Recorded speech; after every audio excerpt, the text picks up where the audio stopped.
ये तो सभी को पता है कि 15 अक्टूबर को जो सुनवाई एमपी हाई कोर्ट में जबलपुर में हुई चीफ जस्टिस की डबल बेंच में, उसमें एक ऑर्डर ये हुआ कि जो रोक लगी थी चयनित शिक्षकों के ज्वाइनिंग लेटर पे, वो रोक हट गई है। कुल मिला के ज्वाइनिंग लेटर अब जारी होंगे। हम सिलसिलेवार इसे समझेंगे। सबसे पहले एक छोटी से एक ब्रीफ में यहाँ पे दे दूं कि आज हुआ क्या। दरअसल ये पूरा मामला 2018 वर्ग 1 शिक्षक भर्ती से जुड़ा है, जिसमें 848 ईडब्ल्यूएस कैंडिडेट ने विभिन्न बेंचों में याचिकाएं लगाई थी। सिंगल बेंच के तमाम ऑर्डर ईडब्ल्यूएस कैंडिडेट के फेवर में रहे और सभी ने यह कहा कि आप 45 दिन में इनको नियुक्ति दीजिए और जब तक इनकी नियुक्ति नहीं होती नई भर्ती पर रोक रहेगी। सरकार ने ईडब्ल्यूएस कैंडिडेट को नियुक्ति देने से ज्यादा इस ऑर्डर को चैलेंज करना उचित समझा। उन्होंने सिंगल बेंच के इन ऑर्डर्स को डबल बेंच में चैलेंज किया, जहां ये मामले की सुनवाई पिछले कुछ महीनों से चल रही है। आज इस मामले की सुनवाई हाई कोर्ट के चीफ जस्टिस की डबल बेंच में हुई और वहां पर तर्क इस बात को लेकर चीजें बहुत सारी डिस्कस हुई। एक छोटे से ब्रीफ में मैं इतना ही बता पाऊंगा अभी कि वहां बात इस बात पर हुई कि जो 2018 की भर्ती है और ईडब्ल्यूएस कैंडिडेट का जो रिजर्वेशन है वो 19 में आया है, तो ये इस पे लागू होगा या नहीं होगा। सरकार की ओर से एडिशनल एडवोकेट जनरल जानवी पंडित और पिटिशनर्स की ओर से तमाम वकील अपने अपने पक्ष रख रहे थे, लेकिन सभी पक्षों को सुनने के बाद हाईकोर्ट की बेंच ने ये माना कि हमें जो ज्वाइनिंग पे जो रोक लगी हुई है भर्ती पर, इसे हटाना चाहिए और उन्होंने मामले की सुनवाई 11 या 12 नवंबर ऐसी कोई डेट है उसको उस पर आगे बढ़ाते हुए ये रोक हटा दी। अब इस रोक को हटाने के बाद अब जो असर हुआ है वो हम सिलसिलेवार यहां पर समझने की कोशिश करते हैं। शुरुआत करते हैं हम ईडब्ल्यूएस कैंडिडेट से, और वो इसलिए करना जरूरी है क्योंकि ये मूल याचिका, मूल केस उन्हीं से जुड़ा हुआ है।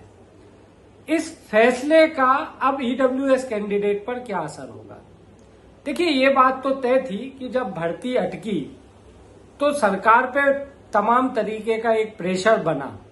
स्कूलों में शिक्षकों के पद खाली हैं, शैक्षणिक सत्र तेजी से आगे बढ़ चुका है, अतिथियों की ज्वाइनिंग भी अभी तक हो नहीं पाई है और ऊपर से जिनकी नियुक्ति करना था वो भी कोर्ट केस में वो ज्वाइनिंग लेटर जारी नहीं कर पा रहे थे। आपने पिछली सुनवाई में ये देखा होगा कि जानवी पंडित जो एडिशनल एडवोकेट जनरल है, वो 2 से 3 बार बेंच में ये रिक्वेस्ट करते हुए दिखी थी कि आज ही इसकी सुनवाई होना चाहिए, बेहद जरूरी है। और उस समय संजीव सचदेवा जी की बेंच में था ये मामला। तो लास्ट में ये भी हम्बल रिक्वेस्ट की गई कि आप हमें ज्वाइनिंग लेटर जारी करने की परमिशन दे, लेकिन उस समय वो नहीं मिली थी। इन सब बातों से ये समझ में आ गया था कि सरकार बेहद प्रेशर में है शिक्षक भर्ती 2023 में ज्वाइनिंग को लेकर। अब जब 15 अक्टूबर को इस पर से रोक हट जाती है तो कहीं ना कहीं अब ये विभाग और गवर्नमेंट के लिए एक थोड़ा रिलैक्स वाली ये बात है कि अब जो प्रेशर उनके ऊपर था वो हट गया है। कहने का अर्थ अब ये हो सकता है, ये संभावनाएं हैं कि अब ईडब्ल्यूएस कैंडिडेट को शायद थोड़ा लंबा इंतजार करना पड़ सकता है, क्योंकि जो अभी तक गवर्नमेंट पे एक प्रेशर था, नहीं कुछ भी मतलब जो भी हो सकता है करिए, लेकिन ज्वाइनिंग पे से रोक हटाइए। अब वो प्रेशर कहीं ना कहीं खत्म हो गया। अब गवर्नमेंट एक प्रकार से कूल जोन में आ चुकी है और इसलिए इस बात की संभावना है कि ये मामला अब थोड़ा लंबा खींच सकता है।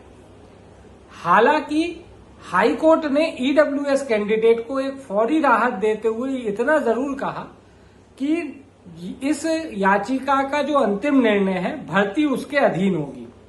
इसका क्या मतलब हुआ? इसका मतलब ये हुआ कि यदि कोई निर्णय अंतिम इस याचिका पर दिया जाएगा और यदि वो ईडब्ल्यूएस कैंडिडेट के फेवर में हुआ तो उसे 2023 की भर्ती में लागू माना जाएगा। इसका अर्थ क्या होगा ये हम आपको आगे समझाएंगे कि इसके अर्थ क्या क्या हो सकते हैं। दूसरा, ईडब्ल्यूएस कैंडिडेट के पास अभी भी बहुत सारे राइट्स हैं। देखिए, ज्वाइनिंग होना या नहीं होना, रोक हटना नहीं हटना, इससे ईडब्ल्यूएस कैंडिडेट के राइट्स खत्म नहीं होते। उनके पास अभी भी राइट है।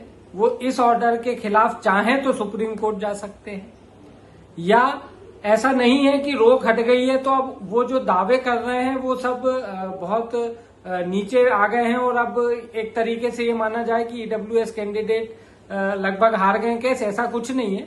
रोक लगना और ईडब्ल्यूएस कैंडिडेट का मसला, ये दोनों अलग अलग चीजें थी।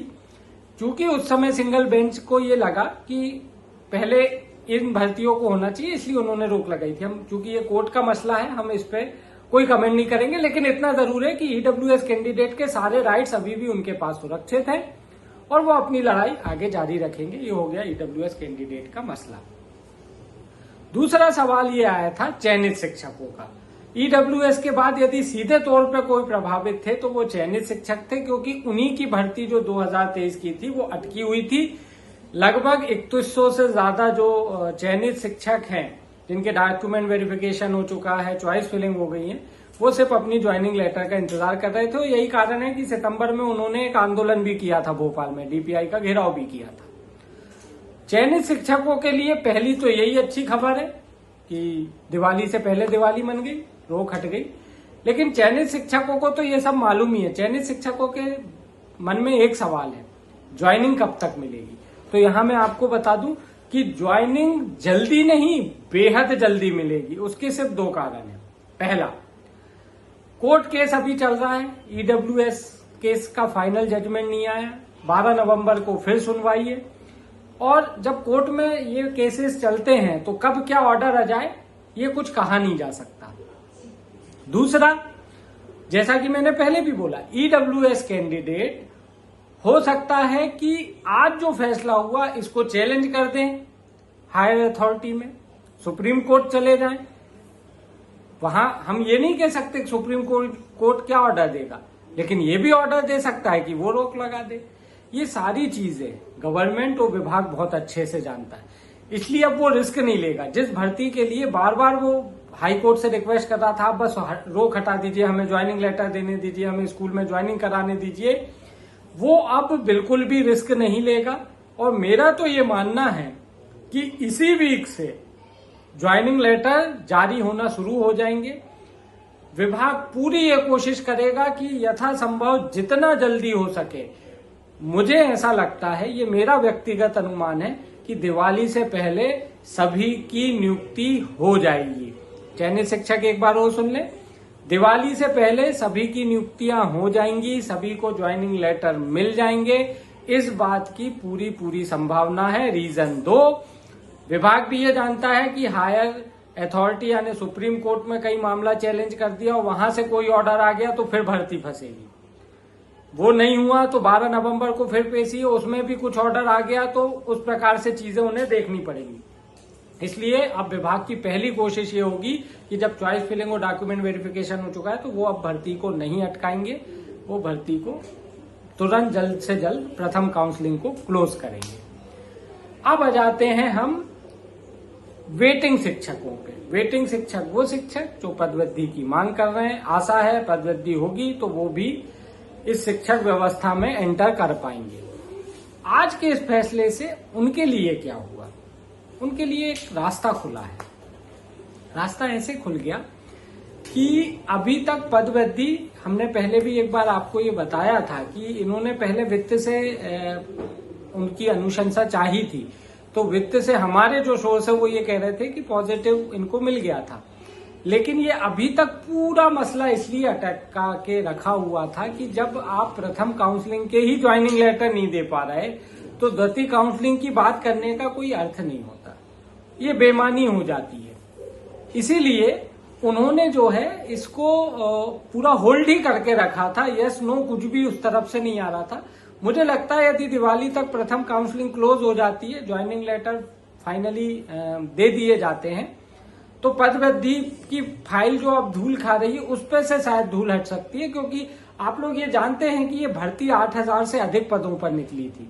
वो प्रथम काउंसलिंग में जो अभी तक हमारे पास जो आंकड़े हैं वो 3100-3200 से ज्यादा डॉक्यूमेंट वेरिफिकेशन और उसके नहीं है। चलिए 4000 पकड़ लेते हैं राउंड फिगर में, फिर भी अभी आधे पद बचे हुए हैं, अभी इनकी भर्ती करना है। संभावना है, वो संभावना इसलिए भी मैं देखता हूं क्योंकि आप ये देखिए कि मैंने आपको जैसे शुरू में भी यहां बताया था, जब हम बात कर रहे थे ईडब्ल्यूएस कैंडिडेट की, तो उसमें हाईकोर्ट ने एक राहत दी है ईडब्ल्यूएस कैंडिडेट को, ये कहते हुए कि इस याचिका की अंतिम निर्णय इस भर्ती पर लागू होंगे। हम नहीं जानते हाईकोर्ट क्या देगा, हम सिर्फ एक अनुमान लगा रहे हैं कि मान लीजिए कि ईडब्ल्यूएस कैंडिडेट के फेवर में ऑर्डर हो गया, तो इसका मतलब क्या होगा, इनको 2023 की भर्ती में उनको नियुक्त करना पड़ेगा।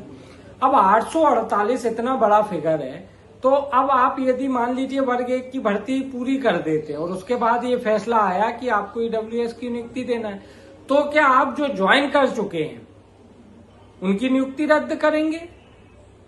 मुझे लगता है इसकी संभावना ना के बराबर है, क्योंकि ऐसा करेंगे तो वो बंदे जो जिनकी नियुक्ति पर संकट आएगा वो कोर्ट का दरवाजा खटखटाएंगे। फिर दूसरा ये है कि जब आपने भर्ती कर चुके तो आप इन 848 को कैसे एडजस्ट करेंगे? निश्चित तौर पे पदों का सृजन, मतलब जो पद खाली पड़े हैं उन पद को भर्ती में शामिल करते हुए, पद वृद्धि करते हुए इनको एडजस्ट किया जाएगा। संभावना है यदि ईडब्ल्यूएस के फेवर में आया तो। अब हम बात कर लेते हैं अतिथि शिक्षक। देखिए, कोई भी भर्ती हो शिक्षक की, उसमें अतिथि शिक्षक तो हर हाल में जुड़ा है। अतिथि शिक्षक इसलिए जुड़ा है वो दो तरीके से। पहला, जो उम्मीदवार चयनित होकर शिक्षक बन रहे हैं उनमें से कई अतिथि शिक्षक ही हैं, भले वो वर्ग 1 हो, वर्ग 2 हो, वर्ग 3 हो। कोटा ऑलरेडी है और इस कोटे के तहत अतिथि शिक्षक बनते हैं, तो कहीं ना कहीं अतिथि शिक्षक इस सबसे वैसे भी डायरेक्ट रूप से जुड़े हैं। अब बात कर लें हम इनडायरेक्टली रूप से कैसे जुड़े हैं। इनडायरेक्टली रूप से ऐसे जुड़े हैं कि जिन 3100-3200 या राउंड फिगर में 4000 पद कर लें अभी तक जो खाली थे, अब इन पे ज्वाइनिंग लेटर जारी होना शुरू होंगे। यदि इन पदों पर अतिथि शिक्षक ने अपनी आमद दे दी है, उन्होंने स्कूल में जाके ज्वाइन कर लिया है, तो अब उनकी नौकरी पर संकट है, क्योंकि उन खाली पदों पर ये लोग ऑलरेडी चॉइस फिलिंग करके बैठे हुए थे, ये अब वहां पर ज्वाइन करेंगे। और एक बहुत सिंपल सा क्लॉज है, नियमित शिक्षक के आने के बाद अतिथि शिक्षकों की सेवा स्वतः ही निरस्त मानी जाती है, ऐसा एक स्पष्ट सा क्लॉज है। और यदि विभाग ने अभी तक इन पदों को खाली ही रखा है, इनके विरुद्ध अतिथि शिक्षकों को आमंत्रित भी नहीं किया है, और जो अतिथि शिक्षक इन 4000 पदों पर आने का सोच रहे थे, हाल फिलहाल अब उनका मामला यहाँ पे खत्म होता हुआ दिख रहा है, क्योंकि इन पदों पर अब जो चयनित शिक्षक हैं उनके ज्वाइनिंग लेटर 1-2 दिन के अंदर ही जारी होना शुरू हो जाएंगे। और यही कारण है कि इस एक भर्ती से, मैंने अपने वीडियो में शुरू में ही कहा था, ये भर्ती और आज का जो जजमेंट है वो खाली एक पे नहीं है, बहुत सारे लोगों पर इसका असर पड़ा। ईडब्ल्यूएस कैंडिडेट की अलग कहानी हो गई, चयनित शिक्षकों के लिए सब कुछ पॉजिटिव है। एक सवाल था उनके मन में जिसका हमने आंसर दे दिया। दिवाली से पहले मैक्सिमम, या यूं कहें पूरी की पूरी प्रथम काउंसलिंग क्लोज करने की तैयारी रहेगी, कारण भी समझा दिया। वेटिंग शिक्षकों के लिए भी खबर ठीक ठाक ही है, प्रथम काउंसलिंग का मामला खत्म होगा तब द्वितीय और उसके बाद पदवृद्धि की बातें शुरू होंगी। हालांकि हम पदवृद्धि को लेके एक अलग वीडियो बनाएंगे।